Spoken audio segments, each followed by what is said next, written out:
अध्याय 8 भद्रायूची कथा। सूत म्हणाले, सज्जन हो, भद्रायू 12 वर्षाचा असताना तो शिवयोगी पुन्हा त्या मायलेकरांना भेटावयास आला। सुमतीने त्याचे आनंदाने स्वागत केले। त्यावेळी त्याने भद्रायूला न्याय, नीती, शास्त्राबरोबरच शिवार्चन व शिवभक्तीही शिकवली। एक दिव्य शंख व खडक दिले आणि अनेक आशीर्वाद देऊन तो गुप्त झाला।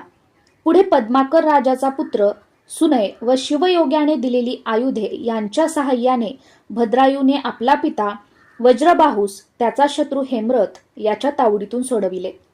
काही दिवसांनी त्या शिवयोग्याने चित्रांगद व सीमंतिनीची भेट घेऊन तुमची कन्या कीर्तिमालिनी भद्रायूला द्या असे सुचवले। त्यास मान्यता देऊन त्यांनी विवाहाची तयारी केली। सुमती आणि पद्माकरही लवाजम्यासह आले। निमंत्रितांमध्ये वज्रबाहूही होता। त्याला भद्रायू आपलाच पुत्र आहे हे कळताच पूर्वकृत्याचा पश्चाताप झाला। भद्रायू व कीर्तिमालिनी विवाहबद्ध झाल्यावर त्याला आपले राज्य देऊन वज्रबाहू आणि सुमती तपश्चर्येसाठी केदारनाथ क्षेत्री गेले। एकदा भद्रायू पत्नीसह वनविहार करत असता एक ब्राह्मण जोडपे धावताना दिसले। एक वाघ त्यांच्या मागे लागला होता। भद्रायूला पाहून ब्राह्मण त्याच्यापाशी आला आणि माझ्या पत्नीचे रक्षण कर असे म्हणाला। भद्रायूने त्वरेने शरवर्षाव केला, पण तो ब्राह्मणीला वाचवू शकला नाही। त्यामुळे तो ब्राह्मण त्याला दूषणे देऊ लागला। त्या घटनेने व्यथित झालेल्या भद्रायूने त्याच्या शोकपरिहारार्थ त्याचे लग्न लावून राज्य देण्याचीही तयारी दर्शवली, पण त्याचे दुःख कमी होईना। शेवटी त्याने माझी पत्नी देतो असे म्हणून कीर्तिमालिनीचे संकल्पपूर्वक दान केले। तेव्हा कुठे तो शांत झाला।